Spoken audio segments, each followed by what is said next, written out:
Vous êtes-vous déjà demandé comment les animaux se reproduisent dans la nature? Avouons-le, ce n'est pas vraiment le genre de question qu'on se pose tous les jours. Pourtant, en y réfléchissant, le sujet est bien plus fascinant qu'il n'y paraît. Certaines espèces peuvent s'accoupler pendant plusieurs jours, tandis que d'autres suivent des rituels étonnants avant même l'acte. Découvrons ensemble 10 des comportements d'accouplement les plus insolites du règne animal.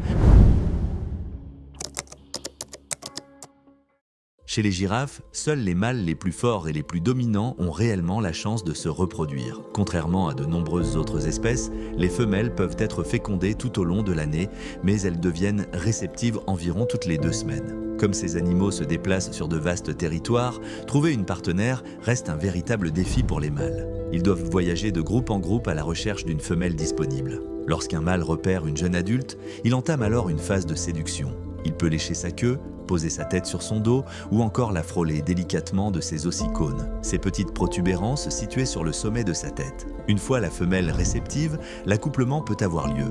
Le mâle monte sur son dos, se maintenant en équilibre sur ses pattes arrière, tout en appuyant les pattes avant sur ses flancs. La gestation est particulièrement longue chez la girafe, entre 400 et 460 jours, soit près de 15 mois. À la naissance, le petit tombe immédiatement au sol, ce qui rompt naturellement le cordon ombilical. Étonnamment, en quelques heures seulement, il est déjà capable de se lever et de marcher, comptant sur son camouflage pour échapper aux prédateurs. Il continuera à téter plusieurs mois, mais n'atteindra son autonomie complète qu'aux alentours de ses 14 mois.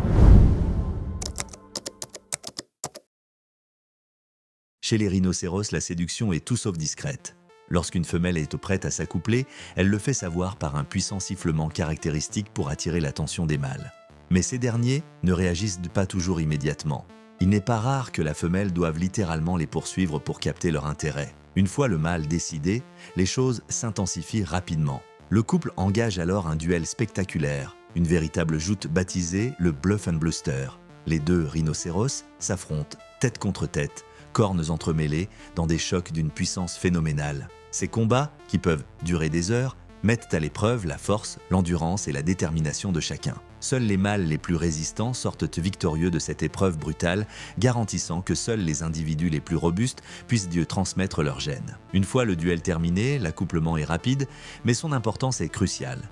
Ce rituel intense assure la survie de l'espèce en sélectionnant les meilleurs reproducteurs. Les bonobos, parfois surnommés les chimpanzés pygmées, ont une approche étonnamment décomplexée de la sexualité. Chez eux, l'accouplement ne sert pas uniquement à la reproduction, c'est un véritable langage social. Ils s'en servent pour se saluer, apaiser les tensions après un conflit, négocier la paix et renforcer les liens au sein du groupe, le tout sans la moindre gêne, même en présence de leurs petits. Ces primates comptent parmi les rares espèces, aux côtés des humains, à pratiquer le baiser avec la langue et les rapports face à face. Ils ne se limitent pas à un partenaire unique, préférant multiplier les échanges pour maintenir une dynamique sociale harmonieuse. Lorsqu'une source de nourriture est découverte, les bonobos ont tendance à célébrer l'événement par des accouplements collectifs, ce qui réduit la compétition et prévient les disputes. Les femelles, dotées d'un clitoris particulièrement développé, utilisent aussi la sexualité comme outil d'intégration.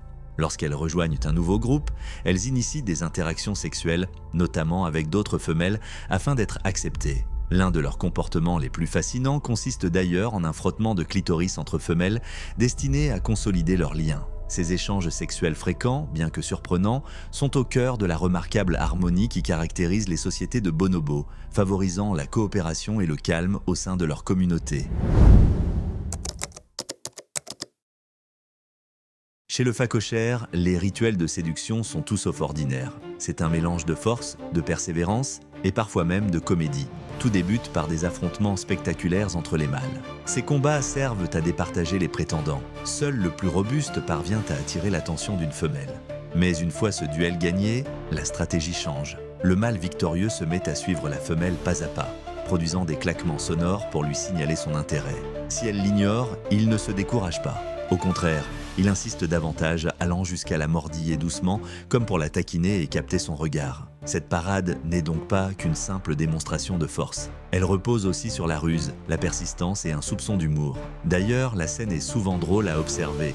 Les mâles tournent en rond autour d'une femelle indifférente, donnant à la situation un côté presque théâtral. Finalement, après de longues insistances, la femelle accepte. L'accouplement, bien que rapide, est intense et marque la récompense de la détermination du mâle. Ce comportement singulier illustre parfaitement la ténacité du phacochère et les efforts incroyables qu'il déploie pour séduire sa partenaire. Chez les guépards, l'accouplement repose sur un mélange subtil de signaux chimiques et de forces brutes. Les femelles, lorsqu'elles sont prêtes à s'accoupler, utilisent de leur urine comme message. Elles choisissent des endroits précis pour marquer leur passage, attirant ainsi l'attention des mâles des environs. Mais ce signal ne garantit pas un processus simple. Bien au contraire, dès que plusieurs prétendants se présentent, une véritable compétition démarre. Les mâles marquent alors intensément leur territoire afin d'annoncer leur présence et d'intimider leurs rivaux. Et si plusieurs d'entre eux persistent, la rencontre peut vite se transformer en combat violent. En général, c'est le mâle le plus fort qui obtient le droit de s'accoupler. Mais les choses ne sont pas toujours aussi nettes. Une femelle peut, au cours de sa période de chaleur, s'accoupler avec plusieurs partenaires. Le rituel est rapide, sans démonstration particulière. Les mâles s'accouplent plusieurs fois par jour, pendant 2 ou 3 jours, avant de s'éloigner. Vient ensuite le rôle crucial de la femelle. Lorsqu'elle est prête à mettre bas, elle cherche un endroit isolé, souvent dissimulé dans une végétation dense. Elle donne naissance à une portée pouvant compter jusqu'à 8 petits, même si 3 ou 4 est le plus courant. Seule, elle assume toute la responsabilité de leur survie. Les nouveau-nés, aveugles et pesant à peine 150 à 300 grammes, restent cachés durant leurs premiers mois de vie. La mère les déplace fréquemment pour échapper aux prédateurs. Puis, peu à peu, les petits s'aventurent hors de leur abri. À 2 mois, ils commencent à manger de la viande. Entre 4 et 6 mois, ils s'exercent sur de petites proies. Pourtant, il leur faut souvent attendre 15 mois avant de réussir leur première chasse solitaire. Vers 20 mois, ils quittent leur mère pour mener une vie indépendante. Un cycle de vie exigeant, mais fascinant, qui illustre la ténacité de ces félins d'exception. Le léopard est réputé pour son endurance exceptionnelle lorsqu'il s'agit de reproduction. Ces félins peuvent s'accoupler toutes les 15 minutes et ce rythme peut se poursuivre sans relâche pendant près d'une semaine. Autrement dit, un couple peut atteindre plus de 250 accouplements sur cette période. Contrairement à certaines espèces, les léopards ne sont pas monogames. Une même femelle peut s'unir à plusieurs mâles au cours de son cycle reproductif. Mais ce processus est loin d'être tendre. L'anatomie du mâle joue un rôle particulier. Son pénis, recouvert de petites aspérités, provoque une douleur au moment du retrait. Cette gêne entraîne souvent une réaction brutale de la femelle qui peut le frapper de la patte pour se protéger. C'est donc un enchaînement de moments de douleur et de plaisir, où l'instinct de survie de l'espèce l'emporte sur l'inconfort. Malgré la rudesse de ce rituel, cette intensité est essentielle. Elle garantit la fécondation et contribue directement à la pérennité de l'espèce. Chez les hippopotames, l'accouplement est tout sauf paisible. Tout se déroule dans l'eau, donnant lieu à une scène à la fois désordonnée et brutale. Lorsqu'une femelle est prête à s'unir, le mâle commence par renifler son arrière-train et goûter son urine afin d'évaluer sa fertilité. Les mâles atteignent généralement la maturité sexuelle entre 5 et 6 ans, mais certains peuvent s'accoupler dès l'âge de 3 ou 4 ans. Contrairement aux femelles, ils restent actifs toute l'année et peuvent se reproduire à tout moment. La concurrence s'intensifie toutefois durant la saison des accouplements. Pour affirmer leur domination, les mâles marquent leur territoire en urinant et en déféquant simultanément, une démonstration de puissance impressionnante. Une fois son territoire revendiqué, le mâle entraîne la femelle dans l'eau pour l'accouplement. Celui-ci n'est pas tendre, le mâle la maintient partiellement immergée, l'obligeant à retenir sa respiration et à remonter périodiquement à la surface. Après cette union, la femelle porte son petit pendant environ 8 mois, une durée relativement courte comparée aux autres grands mammifères. À la naissance, le nouveau-né pèse près de 50 kg et voit le jour dans des eaux peu profondes ou parfois sur la terre ferme. La mère s'isole alors avec lui pendant une dizaine de jours afin de l'allaiter, aussi bien sous l'eau qu'à terre. Pour faciliter la tétée, elle s'allonge souvent sur le côté. En grandissant, le petit est transporté sur son dos lorsque l'eau devient profonde, une manière de le protéger des dangers. Les mères hippopotames se montrent extrêmement protectrices, n'hésitant pas à défendre leur progéniture, même contre d'autres hippopotames. Comme beaucoup de grands mammifères, elles suivent une stratégie de reproduction dite K, mettre au monde un seul petit bien développé tous les quelques années. Cela renforce le lien unique entre la mère et son petit. Vers l'âge d'1 an, le jeune hippopotame cesse d'être allaité et commence progressivement à gagner son indépendance. Majestueux et impressionnants, les éléphants possèdent des comportements reproductifs parmi les plus complexes du règne animal. Une scène marquante fut observée lorsqu'un touriste, au bord d'un point d'eau, vit soudain un paisible moment de boisson se transformer en un rituel d'accouplement intense, accompagné de barrissements sonores et de mouvements agités. Ces géants suivent un système polygynique. Les mâles s'accouplent généralement avec plusieurs femelles, surtout durant la saison des pluies. Les femelles, appelées vaches, signalent leur réceptivité en libérant des phéromones dans leur urine et dans leur sécrétion vaginale. Le mâle, en détectant ces signaux, adopte un comportement particulier nommé phlémène. Il recueille l'échantillon avec sa trompe, puis l'analyse grâce à un organe sensoriel situé dans sa bouche afin d'évaluer l'état reproductif de la femelle. Le cycle œstral de la femelle dure environ 14 à 16 semaines et se divise en deux phases. La phase folliculaire, 4 à 6 semaines, et la phase lutéale, 8 à 18 semaines, 10 semaines. Durant la première phase, une double poussée d'hormones lutéinisantes survient. La première ne provoque pas l'ovulation, mais modifie l'odeur de la femelle signalant au mâle qu'elle est en chaleur. Ce n'est qu'après la seconde poussée que l'ovulation a lieu. Toutefois, à mesure qu'elles vieillissent, notamment après 45 ans, les femelles voient leur fertilité décliner. Chez les mâles, une étape marquante de leur vie sexuelle est la période de muste. Durant cette phase, leur taux de testostérone peut grimper jusqu'à 60 fois la normale. Leurs tempes suintent un liquide et l'urine s'écoule presque en continu. Ce bouleversement hormonal les rend plus agressifs et accroît leur compétitivité dans la quête des femelles. Les confrontations sont alors fréquentes, chaque combat servant à démontrer force et domination. Le vainqueur l'affiche fièrement en levant la trompe, attirant d'autant plus les femelles qui privilégieraient les mâles robustes et affirmés. Mais au-delà de la puissance, les éléphants savent aussi séduire avec grâce.